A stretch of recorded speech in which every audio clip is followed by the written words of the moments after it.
Mari kita fokus kepada firman Allah pada sore hari ini. Kita baru 1 minggu lah memperingati kematian Tuhan Yesus, mengingat kembali penderitaannya di atas kayu salib. Dan mungkin orang yang tidak mengerti, saudara, entah di luar sana atau mungkin juga sebagian anak Tuhan, punya kesan negatif lah, kenapa Tuhan kita kok harus menderita? Ya, mungkin orang nggak senang dengan ide penderitaan ini. Tuhan kan harus perkasa, tak terkalahkan. Tapi kenapa Tuhannya orang Kristen turun ke dalam dunia ini, menjalani kehidupan sebagai manusia biasa, kemudian mengalami segala macam bentuk penderitaan, saudara, ya. Buat mereka itu gak kurang keren. Ada apa Tuhan kok seperti itu? Tuhan kan harus berkuasa. Kenapa? Kenapa harus datang berdarah-darah di atas kayu salib? Punggungnya dicambuk dengan cambuk Romawi. Dan emang Alkitab katakan rupanya bukan lagi seperti manusia. Sudah sangat, orang Jawa Timur katakan welek. Sudah orang tidak senang untuk melihatnya. Kenapa seperti itu? Saudara, saya pikir Yesus 2000 tahun yang lalu turun ke dalam dunia ini, dia menjadi sama dengan kita manusia.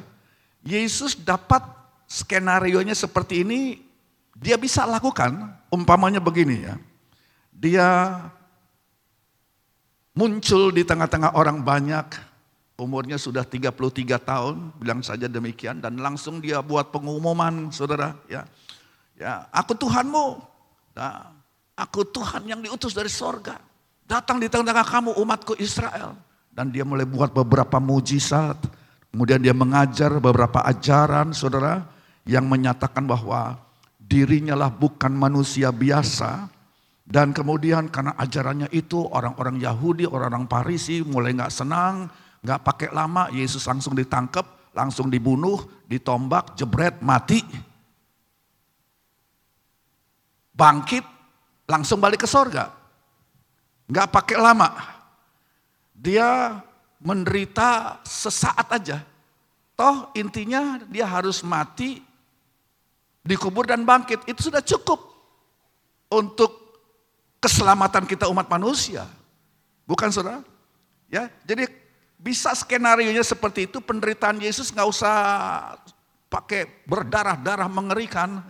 Sudah aja langsung karena pengajarannya membuat orang Yahudi sakit hati, kemudian ditangkaplah dia, ya, dan langsung dibunuh begitu, ya, dan itu tidak menghilangkan gambaran bahwa dialah anak domba yang disembelih. Masih oke, saudara. Pertanyaannya, kenapa dia harus menderita berdarah-darah, saudara? Kenapa dia harus mengalami luka-luka yang mengerikan sehingga Yesaya katakan orang sudah gak bisa lihat bentuk Yesus kayak apa.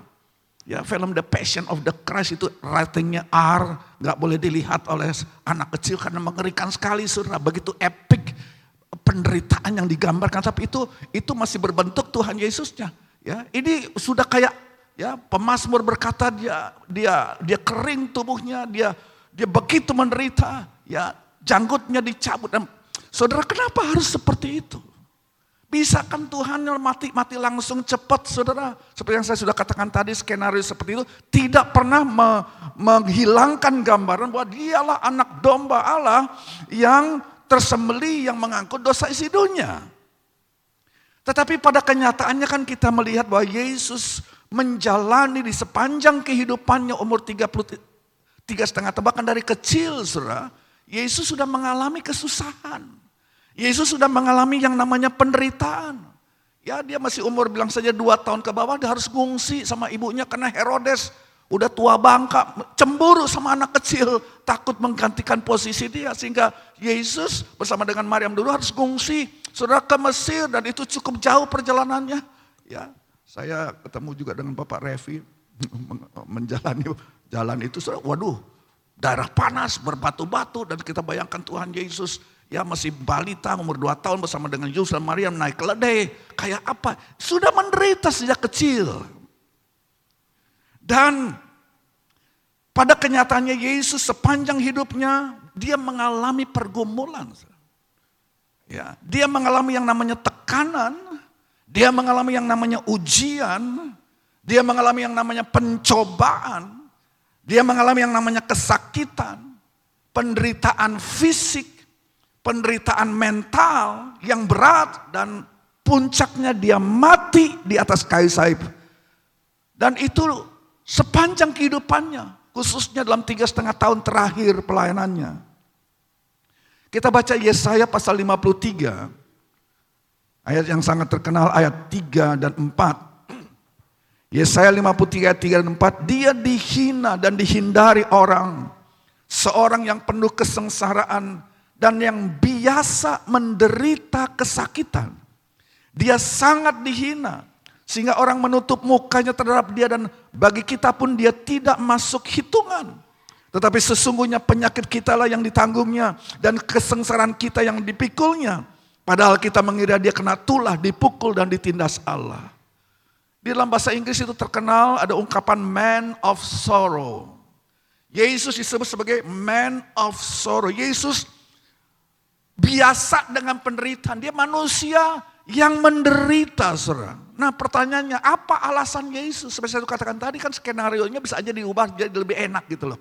Ya, nggak perlu lama-lama di dalam dunia ini, dia langsung ditombak, mati, udah menderita, mati kayu salib, balik ke sorga, udah enak.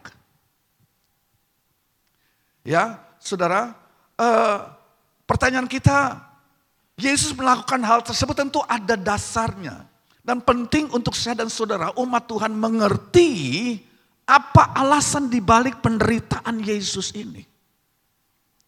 Yesus menjalani kehidupannya dengan mengalami pengalaman-pengalaman kehidupan yang saya dan saudara juga alami. Ya, saudara. Tapi ada tujuan spesifik. Tujuan spesifiknya jelas adalah penebusan. Tujuan spesifiknya lewat penderitaan ini adalah supaya keselamatan itu boleh kita alami.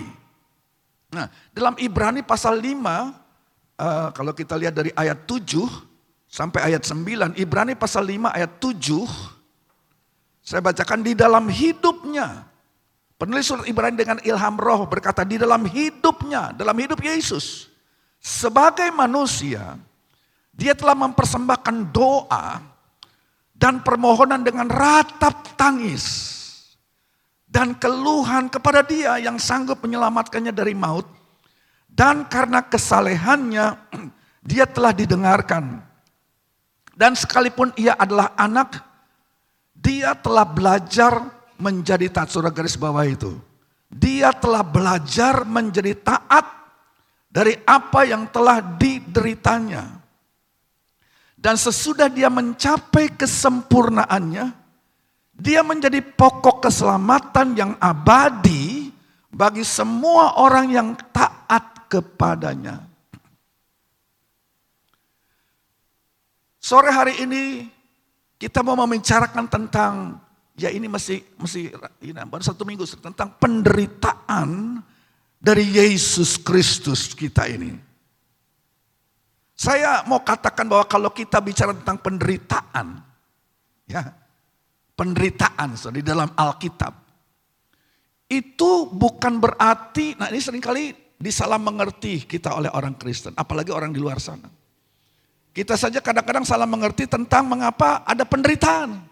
Sebagai orang Kristen, mengapa harus ada penderitaan? Ya, dan saudara, emang itu diajarkan dan ada contoh-contohnya dalam Alkitab. Tetapi begini, dengan adanya penderitaan yang kita umat Tuhan pun mengalami, seperti mengikuti contoh yang dicontohi oleh Yesus. Sebab surat Filipi katakan kita harus mengambil bahagian di dalam penderitaannya juga. Mengambil bahagian dalam penderitaan Kristus. Cuma begini, saudara, seringkali kita berpikir, wah, ya,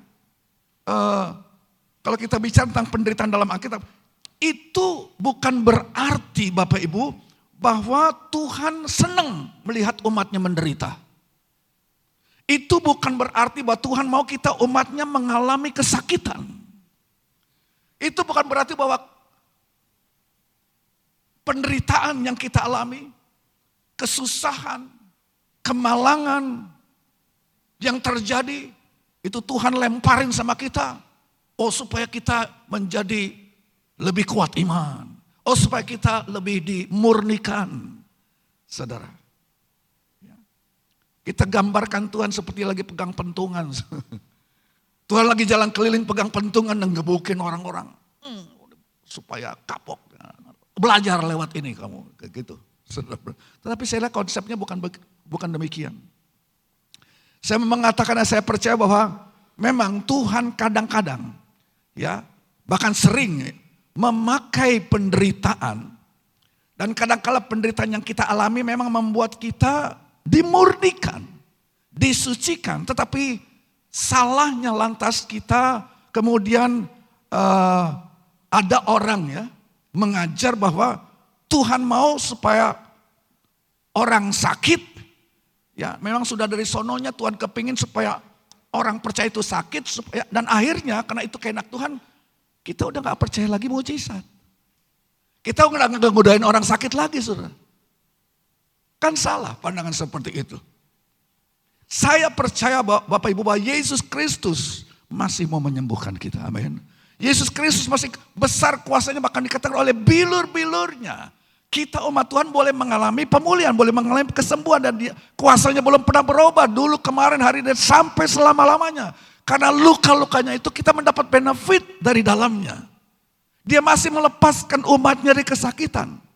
Tetapi di sisi lain saya juga percaya bahwa di dalam kehidupan kita memang ada banyak penderitaan.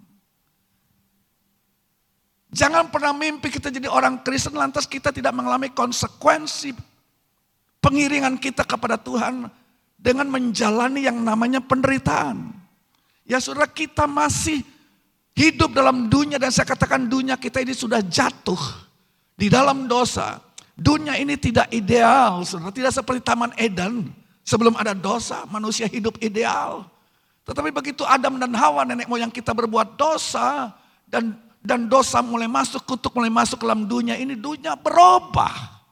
Dan kita sedikit banyak hidup di satu situasi yang tidak ideal dan kita mengalami dampaknya. Dunia ini bukan virus lagi, saudara. Ada bibit penyakit, ada COVID, ada berapa banyak anak Tuhan juga kena COVID, ada yang mati lagi, saudara. Jemaat saya ada beberapa yang meninggal. Cukup lumayan setelah waktu COVID itu terjadi. Saya aja pernah kena, saudara. Ya, tapi Tuhan masih percayakan hidup lebih lama lagi. Dan tetapi saudara, ada banyak penderitaan. Tsunami datanglah, gempa bumi datang menimpa, saudara. Ya, jadi ada penderitaan yang datang dalam berbagai bentuk. Bahkan penderitaan yang mungkin bukan secara fisik, tapi menderita juga. Ya. Saudara, kalau kita bicara tentang penderitaan, maka saya mau mengatakan bahwa itu bukan berarti bahwa Tuhan lantas kepingin membuat umatnya sakit. Tuhan kepingin dan senang membuat umatnya menderita. Tapi saya juga percaya bahwa di sisi lain, saya percaya bahwa ada yang namanya penderitaan. Dan penderitaan itu bisa secara bukan cuma fisikal, tapi bisa juga secara emosional maupun secara fisikal begitu rupa.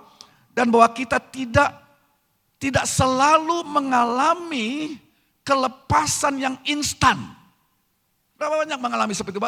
Kita tidak selalu mengalami, kita sudah berdoa sekian lama, kok kayaknya belum sembuh-sembuh juga. Kita sudah berdoa, kok tekanan ini masih terus ada.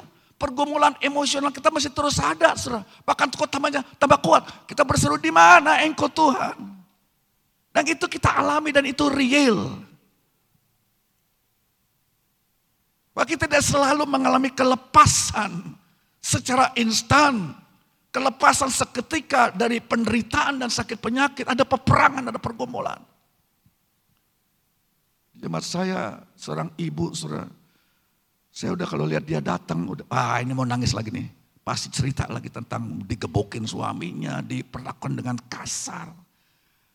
Dan saudara, dia bertahan, ibu ini bertahan. Saya bilang, pil pahitmu kok, ya orang Kristen kadang-kadang harus minum pil pahit, penderitaan, tapi pil pahitmu tuh satu toples, banyak benar. Yang lain mungkin cuma 5-6 biji, kamu tuh 1 toples aku bilang. Ya. Saudara, suami yang jahat, yang aduh saudara.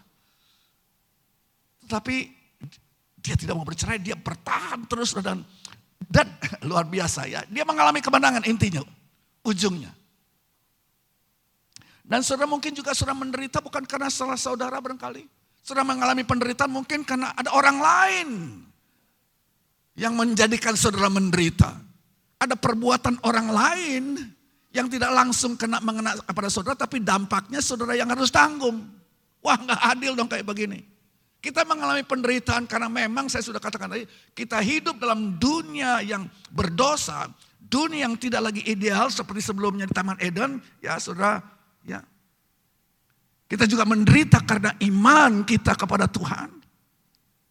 Nah tadi kita lihat dalam ayat di Ibrani pasal 5 ayat 8 dan 9. Ya kita baca lagi Alkitab katakan bahwa sekalipun dia adalah anak, dia telah belajar menjadi taat dari apa yang dideritanya. Ayat 9 katakan sesudah dia mencapai kesempurnaannya, maksudnya mencapai kesempurnaan, mencapai goal, mencapai tujuannya lewat penderitaan itu. Maka dikatakan Yesus menjadi pokok keselamatan yang abadi bagi semua orang yang taat kepadanya. Jadi Yesus melalui penderitaannya, dia menjadi sempurna sehingga layak disebut sebagai juru selamat dan memproduksi satu benefit buat saya yang namanya keselamatan, saudara. Jadi saudara, Yesus tunduk kepada rencana Bapa. Dia tunduk, dia datang ke dalam dunia ini bukan hanya untuk mati. Sebab kalau untuk mati toh ya cari jalan gampang, jangan pakai berdarah-berdarah. Ya, langsung mati aja gitu, ditombak 1 kali jebret mati udah. Ya, Yesus datang ke dalam dunia ini bukan hanya untuk mati, tapi sebelum kematiannya itu saudara kita tahu bahwa Yesus mengalami penderitaan. Mengapa dia mengalami penderitaan? Semua adalah untuk saudara keperluan dan kebutuhan kita manusia. Dia tanggung itu dalam tubuh fisiknya. Dia menderita tubuh, jiwa, dan rohnya. Dan Alkitab katakan dalam surat Ibrani, saudara, Yesus sekarang di sorga, dia menjadi imam besar yang berbelas kasihan dan turut merasakan segala pergumulan kita. Dia bahasa Inggris katakan bersimpati dengan peperangan dan pergumulan dan kesusahan dan penderitaan dan air mata daripada umat Tuhan. Dia mengerti karena dia pernah jadi manusia dan dia merasakan penderitaan itu lengkap dari A sampai Z. Saudara. Yesus jadi seorang imam besar yang berbelas kasihan. Tuhan kita ini bukan Tuhan yang bagaimana, dia berbelas kasihan. Berbelas kasihan terhadap segala kelemahan. Siapa yang merasa lemah pada sore hari? Baik secara fisik, mungkin juga secara rohani. Karena ada pergumulan yang bertalu-talu menimpa kita kok belum selesai. Dan kita sedikit banyak terdampak dan kita seperti tertunduk begitu saudara. Nah kita butuh seorang Tuhan, satu pribadi yang Ibrani 4 kalau nggak salah dikatakan imam besar yang mengerti kesakitan kita. Imam besar yang mengerti saat-saat tekanan menimpa kehidupan saya dan saudara. Kita butuh satu pribadi yang mengerti saat-saat yang menyakitkan menimpa dalam hidup kita. Saya butuh seorang yang mengerti pergumulan saya. Saya butuh seorang yang bersimpati dengan semua peperangan dan pergumulan yang kita hadapi sehari-hari. Dan Yesus mengalami itu semua. Makanya kalau kita menderita, dia berbelas kasihan dan dia bersimpati dengan itu semua. Cuma bedanya waktu kita bergumul saudara, ya kita jatuh ke dalam dosa. Kadang-kadang kita menyerah. Yesus tidak demikian. Dia tidak pernah dapat dikalahkan lewat peperangan, pergumulan apapun untuk menyerah kalah dan jatuh ke dalam. Dia tidak bisa jatuh dalam dosa. Dia cocok menjadi seorang pahlawan kita yang di satu sisi dia berkemenangan, dia mengalahkan dosa, dia mengalahkan iblis, tapi di sisi lain dia mengerti. Dia mengerti kita. Kita baca tadi di pasal 5, Ibrani 5 ayat yang ke-8 dikatakan Yesus belajar sesuatu di dalam kehidupannya.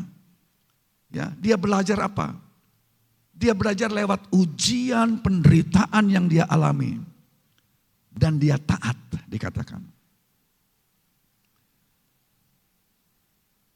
Jadi sekarang ini Bapak Ibu, kita bukan hanya mempunyai seorang juru selamat yang secara umum dapat berkata, oke, aku mengampuni dosamu. Aku bayar dosa, aku sucikan karena darahku sudah tercurah di atas Kalvari. Secara umum, bukan cuma demikian.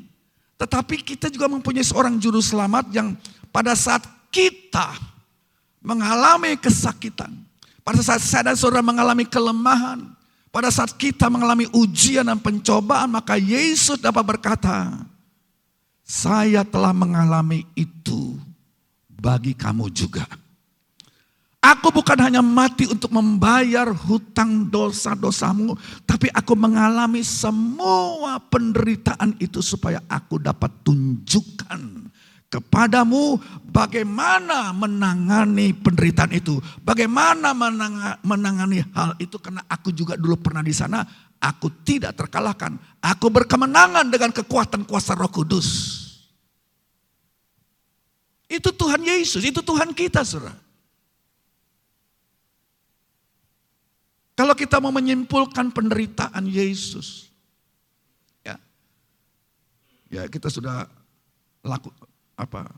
refleksilah Yesus di tiang di mana dia dicambuk, kemudian dia menelusuri jalan penderitaan, saudara, sampai akhirnya berakhir di Gunung Golgota di Kalvari. Ya, janggutnya Yesus dicabut, ada mahkota duri ditancapkan di kepalanya, tangan dan kakinya sudah dipakukan dengan paku yang begitu mengerikan, lambungnya ditusuk, dan dia mengalami kesengsaraan demi kesengsaraan. Kita bisa bikin dramatisir dan semua bisa nangis lah kalau di dramatis itu semua, saudara, kan?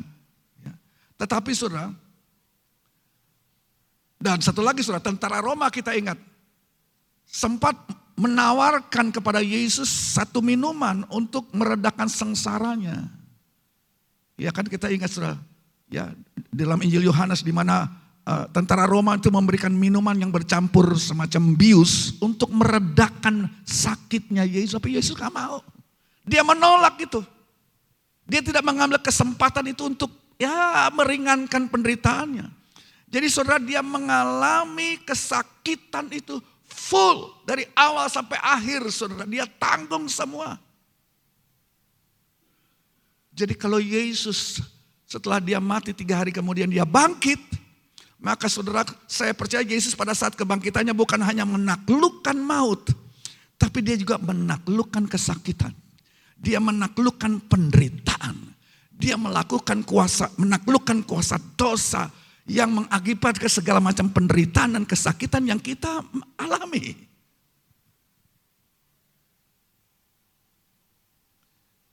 Jadi biarlah saudara saya pada sore hari ini melihat bahwa kesakitan dan penderitaan apapun yang saya dan saudara alami, Yesus telah mengalami hal yang sama dengan kita, dan lebih jauh lagi Bapak Ibu, Yesus mengalahkan.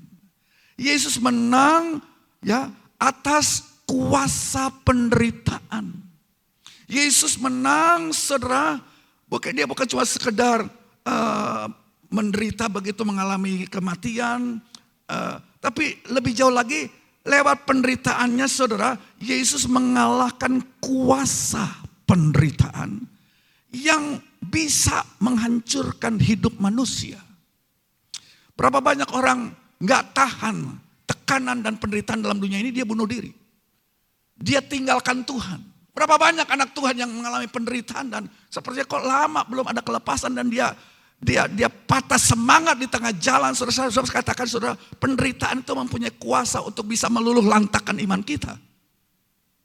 Ada kuasa dalam penderitaan yang dialami dalam dunia ini yang mempunyai kemampuan untuk menghancurkan hidup kita.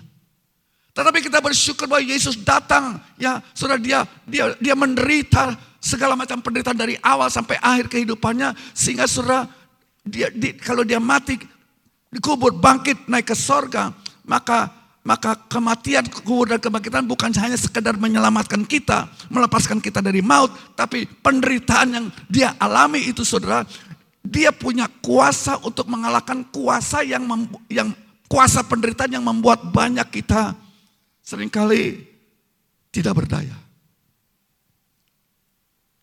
Yesus mengalahkan kuasa penderitaan yang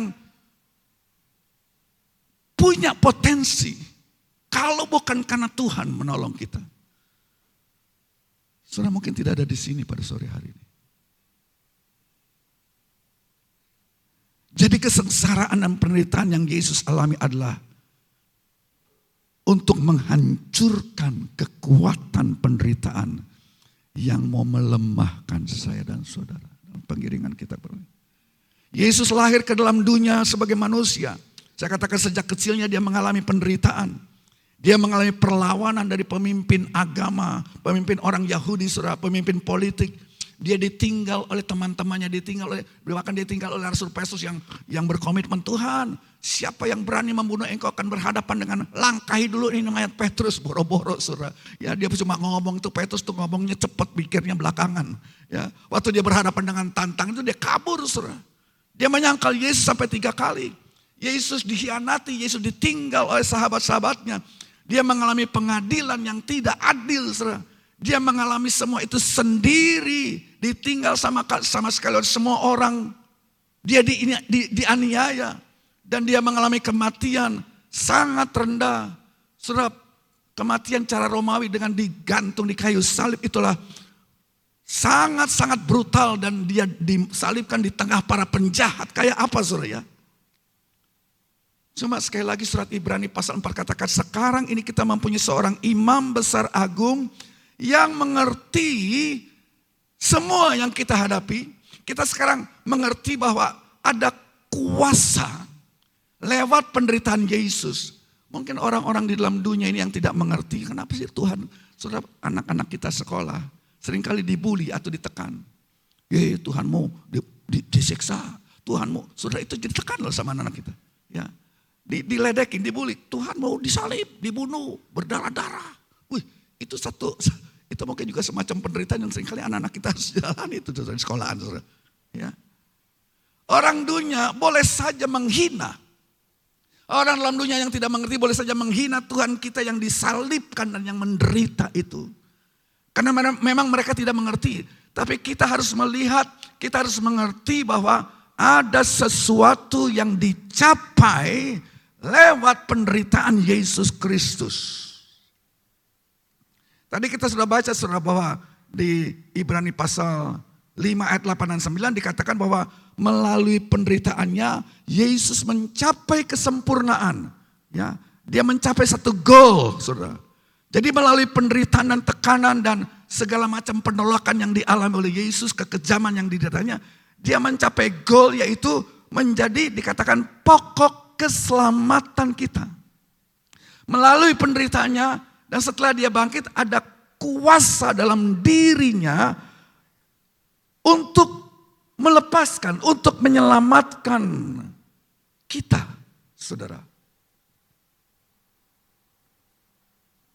Jadi waktu kita mau datang kepada Tuhan yang sudah mati dan bangkit, yang sudah menderita, melalui kematian dan kebangkitannya menjadi juru selamat buat kita.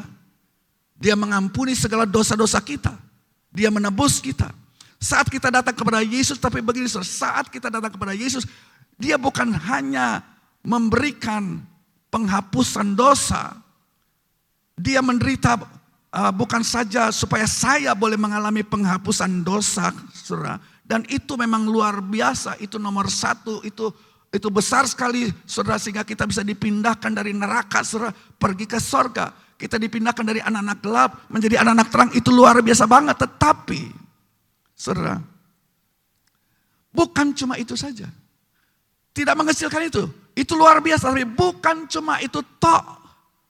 ada hal yang kedua yang Yesus lakukan, yang kita harus mengerti dengan jelas bahwa Yesus bukan saja mengampuni kita, tetapi dia memberikan kepada kita hidup, kepada hidup kita satu kuasa sehingga dosa tidak mempunyai kekuatan atas kita. Kita bisa hidup berkemenangan, saudara. Karena Tuhan Yesus Panglima kita juga sudah mengalahkan segala penderitaan dengan kuasa Roh Kudus yang ada dalam dirinya. Yesus menghancurkan kuasa dosa di satu sisi, ya, dan kita boleh mengamali pengampunan diberikan kepada kita. Tapi di sisi lain, saudara, bukan cuma mengampuni dosa, tapi kuasa dosa dan kuasa penderitaan, saudara, akibat dosa itu yang juga Yesus hancurkan di sana. Sehingga Tuhan mau, saudara, penderitaan apapun yang kita boleh alami sekarang ini, kita tidak perlu dikalahkan. Kita tidak boleh menjadi patah semangat, saudara. Kita dapat datang kepada Yesus dan dia memtransfer kepada kita. Dia berkatakan, aku lewat penderitaanku, aku mempenetrasi kekuatan kuasa dosa dan penderitaan. Dan aku punya kemenangan di dalamnya. Dan aku berikan kemenangan itu pun kepada engkau. Sehingga kita masih mengalami dampak segala macam tantangan dan hidup dan tekanan dan dosa dan penderitaan. Tapi kita tidak perlu kalah. Sebab Yesus ada di samping kita dan berkata, engkau tidak berperang sendiri. Aku sudah tanggung itu semua. Aku punya kuasa kehidupan dalamku yang aku bisa berikan kepadamu sehingga engkau mampu. Engkau bisa di dalam kuasa, bukan kuasamu sendiri, tapi dalam kekuatan kuasa kebangkitanku, kuasa Roh Kudus. Saudara, kita di gereja Pantekosta, kita percaya pada kuasa kebangkitan Yesus Kristus yang memberikan kita kemampuan berjalan dari iman kepada iman, tantangan tidak sedikit. Tapi kemenangan ada di pihak kita karena Tuhan yang sudah membayar harganya buat kita. Bukan cuma sekedar menyelamatkan, tapi lewat penderitaannya, saudara. Dia mempenetrasi kekuatan dosa dan kuasa penderitaan itu.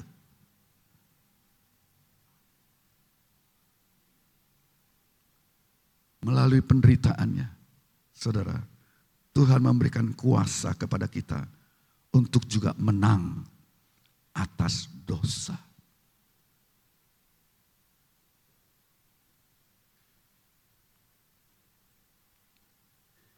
Dalam penderitaan yang Yesus alami, Yesus bukan hanya mengerti semua yang saya dan saudara alami. Tetapi melalui penderitaan yang ditanggung oleh Yesus di atas kayu salib itu, dia mempenetrasi, dia menembusi pusat penderitaan itu sendiri. Dan dia menghancurkan kuasa penderitaan itu di sana, saudara. Dan memang pada kenyataannya, saudara, penderitaan itu punya kuasa. Ya, penderitaan saya katakan punya kuasa yang luar biasa. Penderitaan dapat menimbulkan sesuatu yang mengerikan. Penderitaan yang kita alami dapat memberikan dampak yang dahsyat dalam hidup kita semua. Orang bisa frustrasi gara-gara penderitaan. Orang bisa mengalami mental breakdown gara-gara penderitaan, saudara. Orang bisa mengalami, saudara, apalagi dia capek, saudara, karena penderitaan yang begitu menekan kehidupannya, bukan 1-2 minggu, tapi mungkin bertahun-tahun.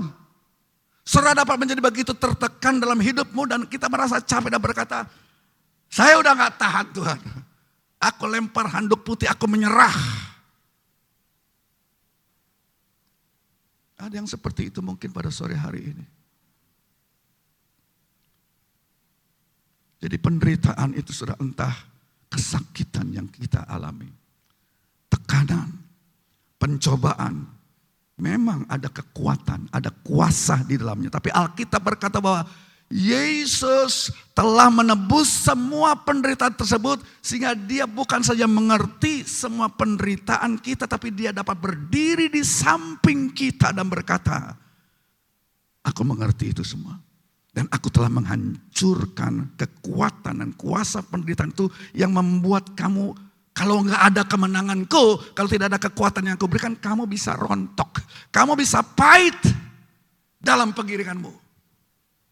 Aku memberikan engkau kuasa, kekuatan untuk aku memberikan engkau kuasa yang aku sudah menangkan, yang membuat aku menembusi segala penderitaan tanpa, saudara perhatikan, Yesus tidak ada kepahitan. Saudara pernah mikir nggak, saudara? Di dalam segala macam penderitaan yang dia alami, bahkan dia berdoa kepada Bapa, kalau boleh Bapa, lalukan ini cawan. Tapi nggak ada jawaban dari sorga. Tapi Yesus berkata, bukan kehendakku, biarlah kehendakmu. Yang Yesus tidak mengalami kepahitan, saudara, di tengah-tengah penderitaan yang luar biasa. Tidak pernah ada yang seperti itu, saudara. Penderitaan yang saudara alami tidak ada apa-apanya dengan penderitaan Kristus. Dan memang kita tidak pernah bisa mendekati penderitaan Kristus. Sebab itu satu penderitaan yang menebus kita.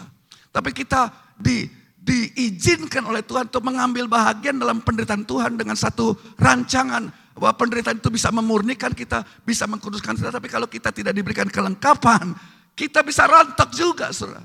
Iman kita bisa hancur. Itulah sebabnya Yesus yang sudah menang lewat penderitaannya, dia boleh berdiri di samping saya dan saudara dan berkata, aku mengerti keadaan itu. Dan aku punya kuasa yang sanggup mempenetrasi itu semua. Dan aku mau umatku, jangan engkau kalah dalam penderitaan apapun yang engkau sedang hadapi. Yesus tidak hanya berkata, mari datanglah kepadaku. Oh, aku mengerti semua pergumulan dan penderitaanmu. Tapi Yesus juga, saudara, dia berkata bahwa mari datang kepadaku dan aku akan mengambil penderitaanmu dan menembusinya, menghancurkannya. Dengan demikian, saudara, kehidupanku, kehidupan kebangkitanku dapat menghasilkan kemenangan di tengah-tengah penderitaan kita.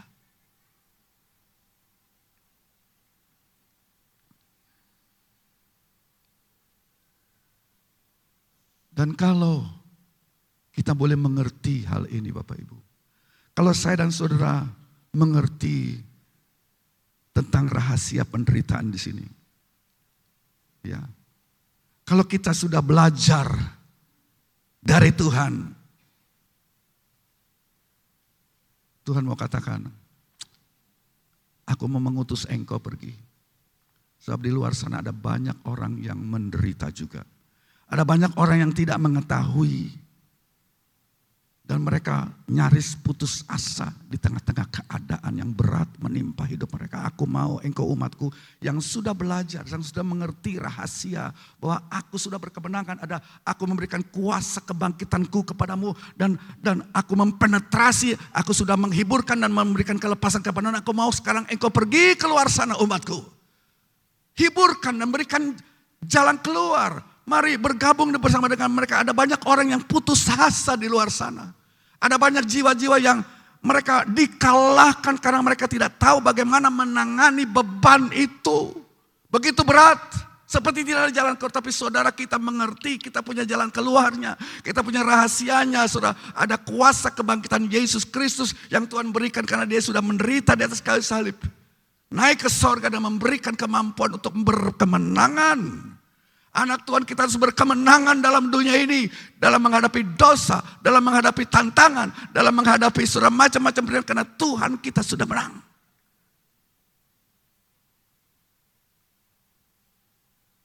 Dan kalau kita mengerti hal tersebut, dan Tuhan sudah memberikan kemenangan tersebut kepada kita, saudara. Tuhan mau, engkau umatku, pergilah keluar sana. Pergilah dalam namaku. Berdirilah di samping orang yang sedang menangislah bersama-sama dengan mereka. Menderita juga bersama dengan mereka. Ya, angkatlah tangan mereka yang lemah, kuatkan kaki mereka yang lemah, hiburkanlah mereka yang susah. Saling menanggung bebanmu sama sendiri, genapilah hukum kasih Yesus Kristus. Di tengah-tengah kehidupanmu, orang dunia akan melihat, wah luar biasa orang Kristen. Mereka mempunyai sesuatu yang kami tidak punya. Mereka dibanting, mereka mengalami penderitaan, mereka diejek, tapi mereka tetap bersuka cita. Mereka tahu ada sesuatu yang luar biasa yang Tuhan berikan dalam diri mereka. Mereka tidak terkalahkan, saudara. Saya tidak panjangkan firman Tuhan pada sore hari ini. Amin. Tuhan ada di tengah-tengah kita, haleluya. Saudara percaya bahwa Tuhan berkemenangan? Siapa yang susah pada sore hari ini? Siapa yang menderita? Sudah lama sudah berdoa. Ada penderitaan batin. Saudara menghadapi sesuatu yang bukan salah saudara, saudara harus menanggung kesalahannya orang lain barangkali. Dan macam-macam hal. Ketahuilah, Tuhan datang bukan cuma memberikan keselamatan, tapi dia memberikan kemenangan atas setiap peperangan, pergumulan, dan kesakitan, dan penderitaan tubuh, jiwa, dan roh kita. Dia mau kita bangkit. Dia mau kita berkemenangan. Dia mau kita jangan dikalahkan. Karena apa? Tuhan sudah memberikan kemenangannya buat kita. Di sini ada kuasa Roh Kudus. Kuasa kebangkitan Kristus. Dikatakan kalau kuasa dia yang membangkitkan Yesus dari antara orang mati ada di dalam kita. Maka kuasa itu juga akan membangkitkan tubuh kita yang fana ini.